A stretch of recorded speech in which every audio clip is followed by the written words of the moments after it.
కేంద్రంలో కాంగ్రెస్ ప్రభుత్వం వస్తేనే 6 గ్యారెంటీలు అమలైతాయట. అది వచ్చేది లేదు, ఈయన ఇచ్చేది లేదు.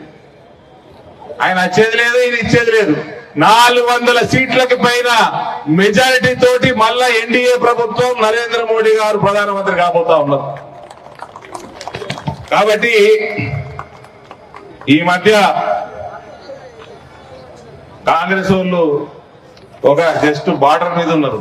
ఆడ హిమాచల్ ప్రదేశ్ లో ఇవాళ రాజ్యసభ ఎలక్షన్లు అయితే 7-8 మంది కాంగ్రెస్ వాళ్ళు బీజేపీ కోటేసారు. వాళ్ళ ప్రభుత్వం మైనారిటీలో పడ్డట్టున్నది. మీ ప్రభుత్వం కూడా ఇంత సందుతోటే ఉన్నది. ఎక్కదాకా ఎగరకుర్రి రైతులకు మోసం చేసిరా బిడ్డ. మీరు 60 సంవత్సరాల ప్రభుత్వంలో కూడా రైతులను నాశనమే చేసారు. ఆ పసుపు రైతు గాని, చెరుకు రైతు గాని, ఏ రైతు అయినా సరే మీరు నాశనమే చేసారు.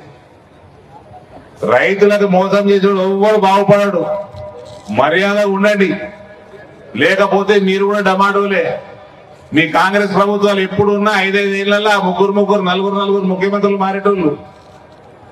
ఒకటి బట్టలు ఇంకోటి ఇప్పుకుంటా ఉంటాడు. ఇదే పని కాంగ్రెస్ వాళ్ళది. ఇది చేసుకుంటా మళ్ళా హిందువుల మీద ఆఘాత్యాలు. ఇవాళ మనము నిజంగా కూడా తల దించుకోవాలి. వెస్ట్ బెంగాల్ సందేశ్ ఖాళీ అన్న జాగల ఇంటికి పోయి టీఎంసీ నా కొడుకులు మమతా బెనర్జీ పార్టీ వాళ్ళు షేక్ వాడి పేరు షాజహాన్, వాడు వాని మనుషులు తుర్కోలందరూ కలిసి హిందువుల ఇళ్లకు పోయి అందమైన ఆడవులను అందరినీ తీసుకుపోయి టీఎంసీ ఆఫీసులకు తీసుకుపోయి రోజు మానవంగా చేసింది. పోలీసు వాళ్ళు చూడంగా అది ఇవాళ నరేంద్ర మోడీని మనం గెలిపించుకొని మన మొత్తం దేశం హిందూ రాష్ట్ర స్థాపన చేయకపోతే రేపు మన పరిస్థితి ఏందో కూడా తెలియదు.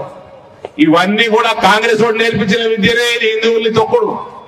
కశ్మీర్ లా 4 లక్షల హిందూ పండితుల్ని, కాశ్మీరీ పండితుల్ని నరికేసిండ్రు, మానభంగాలు చేసిండ్రు, వాళ్ళని కశ్మీర్ నుంచి తరిమేసిండ్రు. ఇవాళ మళ్ళా వాళ్ళకి ఒక ఆత్మగౌరవం తోటి అలా వాపస్ కాశ్మీర్ పై బతుకుతానికి ఇవాళ ఆర్టికల్ 370 తీసేసి నరేంద్ర మోడీ ఈ ప్రాంతంలో తీసుకొచ్చాడు. మళ్ళా దేశంలో కాశ్మీర్ తెచ్చి దేశంలో కలిపిండు. ఇవాళ సిటిజన్షిప్ అమెండ్మెంట్ యాక్ట్ వస్తున్నది. బంగ్లాదేశ్ నుంచి, ఆఫ్ఘనిస్తాన్ నుంచి, పాకిస్తాన్ నుంచి అక్కడ తరిమేయబడ్డ హిందువులందరికీ మనం పౌరసత్వం ఇచ్చుకుంటున్నాం. రేపు ఇక్కడ దొంగతనంగా ఉన్న లఫంగాలు, రోహింగ్యాలు, బంగ్లాదేశ్కి వచ్చిన తుర్కోళ్ళు వీళ్ళందరూ ఎల్లగొట్టాల్సిన అవసరం ఉన్నది. వీళ్ళ ఓట్లతోటే మమతా బెనర్జీ గెలుస్తున్నది వెస్ట్ బెంగాల్ గెలిచి మన మహిళల్ని, హిందూ మహిళల్ని మానభంగాలు చేస్తున్నారు. వీళ్ళందరినీ ధర్మేయాలంటే నేషనల్ రిజిస్టర్ ఆఫ్ సిటిజన్స్ రావాల్సిందే, ఎన్ఆర్సీ రావాల్సిందే. వీళ్ళ జనాభా బంధువుల జనాభా తగ్గాలంటే పాపులేషన్ కంట్రోల్ రావాల్సిందే, యూనిఫామ్ సివిల్ కోడ్ రావాల్సిందే. ఇవన్నీ రావాలంటే మన మనమన్లు మన్మరాళ్ళు అందరూ కూడా ఎటువంటి ఇబ్బందులు లేకుండా బతకాలంటే మళ్ళా ఈసారి 400 సీట్లకి పైన మెజారిటీ తోటి నరేంద్ర మోడీ గారిని మనము ప్రధానమంత్రి చేసుకోవాల్సిన బాధ్యత ప్రతి హిందువు మీద ఉన్నది. ఇక నేను ముస్లింల సంగతి వస్తా, ముస్లింలను ఉద్దేశించి చెప్తా.